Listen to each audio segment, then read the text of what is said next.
Thank you दोस्तों, आपने जो मान सम्मान दिया उसके लिए बहुत बहुत शुक्रिया। Thanks Rishi sir, thanks all great upline, all champions. आज हम जो कुछ भी हैं दोस्तों एक दूसरे के साथ जुड़े हुए हैं। कहते हैं ना, केला जब तक शाख के साथ है तब तक वो सुरक्षित है, पत्थर जब तक पहाड़ के साथ चिपका हुआ है वो सुरक्षित है, पत्ता जब तक शाखा के साथ जुड़ा हुआ है वो सुरक्षित है, वरना उसको बकरियां खा जाती हैं। दोस्त, इस लेवल तक यहां तक पहुंचना है तो मेरा मानना यह है कि हमको एक दूसरे की सपोर्ट करनी पड़ेगी, एक दूसरे की हेल्प करनी पड़ेगी। मैं एक छोटी सी स्टोरी के साथ आपको बताता हूं। एक बार क्या होता है कि एक घर की जो सेठानी थी उसकी साड़ी को ना चूहा काट देता है। तो सेठानी को बड़ा गुस्सा आया। उसने सेठ को बोला, कुछ भी करके ये चूहे को पकड़ना, इसका पिंजरा लेके आओ। सेठ गया बाजार में, पिंजरा लेके आया। जैसे पिंजरे को देखा चूहे को होश उड़ गए। चूहा धीरे से कबूतर जो घर में पाल रखे थे उनके पास गया और उनसे कहा कि भाई साहब होशियार हो जाओ, पिंजरा आ गया है। कबूतर ने बोला, मुझे क्या लेने देना, मैं तो बाहर रहता हूं, उड़ जाता हूं, मुझे पिंजरे से क्या लेने देना। बोले ठीक है। फिर चूहा घर के पालतू मुर्गे के पास गया। बोले भाई साहब कुछ करना पड़ेगा, हेल्प करो। बोले क्या हुआ। बोले घर में पिंजरा आ गया है। तो मुर्गा कहता है, मुझे क्या लेने देना, मैं भी बाहर ही घूमता हूं, अंदर तो घर में जाता नहीं हूं। चूहा बड़ा निराश हुआ। वो घर का जो पालतू बकरा था उसके पास गया और उसको कहा कि भाई साहब कुछ करना पड़ेगा, मदद करनी पड़ेगी, क्योंकि घर में पिंजरा आ गया है। तो बकरा कहता है, मुझे क्या है, मैं तो बाहर ही रहता हूं, मैं तो अंदर जाता ही नहीं हूं। कहता ठीक है, मेरा काम था आपको इत्तला करना, आगे आपकी मर्जी, हेल्प करनी नहीं करनी आपकी मर्जी। दोस्तों क्या हुआ, उसी रात पिंजरा लगाया घर में। अचानक करीब रात के 1:30-2 बजे थे, आवाज आई पिंजरे की। सेठानी को बड़ा गुस्सा था क्योंकि उसकी साड़ी चूहे ने काट दी थी। उसको लगा कि चूहा अब पकड़ा गया, अब देखती हूं मैं चूहे के साथ क्या करना है। वो उठ के जाती है, अंधेरा था, वो लाइट जलाना भी भूल गई। जैसे आगे गई जोर से चिल्लाई, क्योंकि आगे एक सांप था, उस पिंजरे में सांप फंसा हुआ था, उसकी पूंछ आ गई थी। उसने उस रानी को, उस जो सेठानी थी उसको जोर से डस लिया। वो चिल्लाई, उसके हस्बैंड ने लाइट चालू की, देखा सांप ने डस लिया। उसको फटाफट हॉस्पिटल लेके जाता है। डॉक्टर ने देखा, कहता है वो सांप ने काटा, इसको बहुत जहर चढ़ गया है। उसने कुछ दवाई दी, ठीक नहीं हुई। तो डॉक्टर ने बोला कि देखो मैंने ऐसा सुना है कि कबूतर का सूप पिलाने से जहर उतर जाता है। बोलता है इसमें क्या बड़ी बात है, कबूतर है ना घर में। दोस्तों थोड़ी ही देर में वो कबूतर चूल्हे पे चढ़ा था, सूप पिलाया, ठीक हुई, घर पे आई। कुछ दोस्त मिलने आए, कुछ दोस्त कहते सुना है भाभी को सांप ने डस लिया, कैसी अभी। बोले अच्छी है। बोले चलो दोस्तों को कुछ खाना पीना खिलाते हैं। दोस्त इसी खुशी में कि वो बच गई है, अब मुर्गा चूल्हे पे था।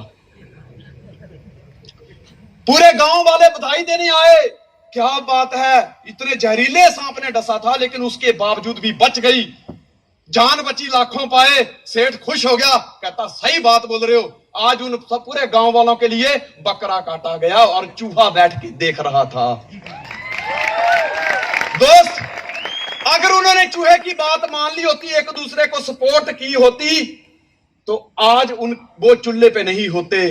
दोस्त मैं आपको एक चीज बता दूं बूढ़े फक्र के साथ, अब तक तो हम सिर्फ सीख रहे थे कि नेटवर्क मार्केटिंग है क्या चीज।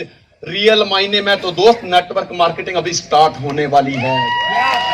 रिस्पेक्ट करो, इसकी रिस्पेक्ट करो। पहले ही रिस्पेक्ट मिलने में कम से कम 16 साल लग गए हैं। गवर्नमेंट को अभी पता चला कि ये भी कोई इंडस्ट्री है, इसकी रिस्पेक्ट करो। मैं आपको एक चीज बता दूं, आने वाले समय में जो आज आप ऑर्डर करते हो ना जोमेटो पे, डिलीवरी बॉय बंद होने वाले हैं। आने वाले समय में हिंदुस्तान के अंदर आर्मी नाम की कोई चीज नहीं रह जाएगी। आने वाले समय में आप जिस कार में घूमोगे वो ड्राइवर लेस होगी। आने वाले समय में जिस जहाज में आप यात्रा करेंगे वो भी पायलट लेस होगा। आने वाले समय में दोस्त हर बिजनेस के ऊपर तलवार खड़ी है, लेकिन आर्टिफिशियल इंटेलिजेंस एजेंसियां ये प्रूव कर चुकी हैं कि दुनिया में अगर कोई धंधा चलेगा तो वही चलेगा, सिर्फ और सिर्फ नेटवर्क मार्केटिंग। क्यों? क्योंकि रोबोट रॉबर्ट आपके बर्तन घिस सकता है, आपकी गाड़ी चला सकता है, रॉबर्ट प्लेन चला सकता है, लेकिन रॉबर्ट नेटवर्किंग नहीं चला सकता। उसके लिए इंसान चाहिए। और दोस्त, ये अगले 10 साल के अंदर ये जो चीजें आज मैंने स्टेज के ऊपर बोली हैं, वो होने वाली हैं, वो होने वाली हैं। विश्वास करना या नहीं करना एक अलग बात है, लेकिन दोस्त मैं एक बात जानता हूं कि अगर आप चाहते हैं कि सूप ना बने, कोई दावत ना उड़ाए, तो इस चीज को विश्वास के साथ लीजिए, एक दूसरे की सपोर्ट कीजिए। क्योंकि मैं इतना जानता हूं, खून खत्म, बंदा खत्म, जुनून खत्म, बंदा खत्म। क्या अभी भी खून बाकी है? अभी भी क्या खून बाकी, जुनून बाकी है? दोस्तों, passion will create the way here there is no way. इस जोश ने वहां से रास्ते निकाल दिए जहां पहले कभी पहाड़ हुआ करते थे। और दोस्त, काम भी उसी का चलेगा जिसके अंदर पैशन होगा। है पैशन आपके अंदर? याद रखना मेरी एक बात, जिन तारों में करंट नहीं होता, लोग उन तारों के ऊपर अक्सर अपने कपड़े सुखाया करते हैं। उन तारों के ऊपर अपने कपड़े सुखाया करते हैं। ऐसी ठंडी तारे मत बनो दोस्त, करंट पैदा करो अपने अंदर। लवली, करंट पैदा करो। What a saying you are, lovely. क्या बात है संजय जी। क्योंकि खून खत्म, बंदा खत्म, और जुनून खत्म, क्या बात बंदा खत्म। वाओ वाओ, क्या सहमत है? तो दोस्त, अभी भी अपनी चेयर पे क्यों बैठे हुए हैं? सहमत है तो सहमत है? सहमत है? सहमत है? आग लगा दो पानी में, शरारत हो तो ऐसी हो, जाओ घर घर में पहुंचा दो ड्यूसॉफ्ट को, बगावत हो तो ऐसी हो, ऐसी हो। क्या बात है, क्या बात है। Ready? Ready? Thank you, wish you all the best. Thank you my great upline. Thank you Rishi sir, thank you very much. Thank you Sanjay ji, thank you so much.